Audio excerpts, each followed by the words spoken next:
सनावद के टंटिया बेड़े स्थित ट्रेचिंग ग्राउंड के कचड़े के पहाड़ में भीषण आग लग गई। आग पास की बस्ती तक जा पहुंची और 3 झोपड़ियां जलकर खाक हो गई। बता दें, बस्ती के अन्य लोग सामान सहित मकान खाली कर दूर भाग गए। सनावद, खरगोन, माहेश्वर, भिकनगांव, बड़वाह, ओंकारेश्वर और खंडवा के दमकल वाहन आग बुझाने में घंटों लगे रहे। सूखे कचड़े और झिल्ली पन्नी की वजह से आग तेज हो गई और पास की 3 झोपड़ियों को अपनी चपेट में ले लिया। आसपास के कच्चे मकानों में रहने वाले लोगों ने अपने सामान को बाहर निकालकर घर खाली कर दिया। वहीं पीड़ित दुर्गाबाई भास्कर ने बताया कि गृहस्थी का सारा सामान जलकर खाक हो गया है।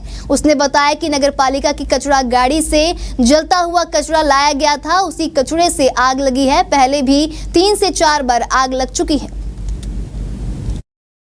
5 बजे लगी थी एनची ग्राउंड टंटिया बेड़ी। कैसी लगी थी ये गाड़ी के अंदर अंगार आई थी, तो उस विषय में कचरा गाड़ी में अंगार आई थी। किसी ने जला हुआ फेंक दिया था सर, उसके अंदर अंगार आई थी, तो उसके जरिए अंगार लग गई।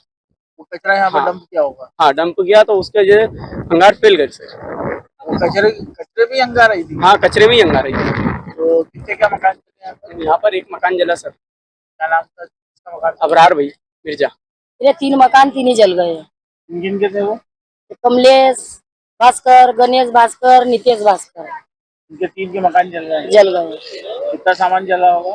और सामान तो बहुत था, सब घरेलू सामान सभी रहता, गृहस्थी का सामान, कपड़े लत्ते, बिस्तर, गोदड़ी, खाटले, सब पूरा सामान घर का, कुछ नहीं है। आग की चपेट में अभी भी जल रहा है वो? जली रही, देखो ना, जली रहा, सब जल गया, कुछ भी नहीं निकाला। क्या आग कैसे लगी थी ये कुछ मालूम? आग तो वो ट्रैक्टर में आती है, गाड़ी में आती है, 5-6 बार लगी। कैसे हुआ था ये? आज कैसे लगी है? आज गाड़ी में आती है, डेयरी में लोग भर के आते हैं, गाड़ी खाली करके चले जाते हैं। धीरे धीरे कचरा जलता वही रहता है। हाँ, कचरा जलता है, पन्नी धीरे धीरे एकदम से वो तो आग पकड़ लेती, पन्नी रहती, पूरी तो पन्नी है, और घर के पास डालते हैं, नहीं घर के पास देख लो, एक हाथ पीछे घर के है बस।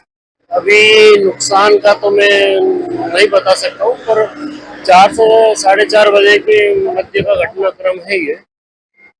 अब ये कैसे लगी, क्योंकि लाइनें भी गई है, विद्युत की लाइनें, से हो सकता शॉर्ट सर्किट हो या कुछ हो।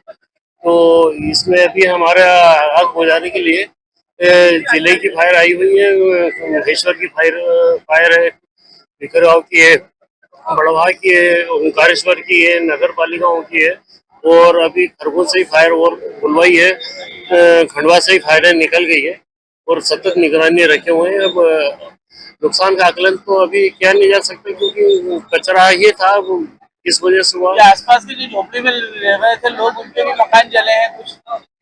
अभी नुकसान तो हुआ है, पर इतना है, कोई जनहानि नहीं है।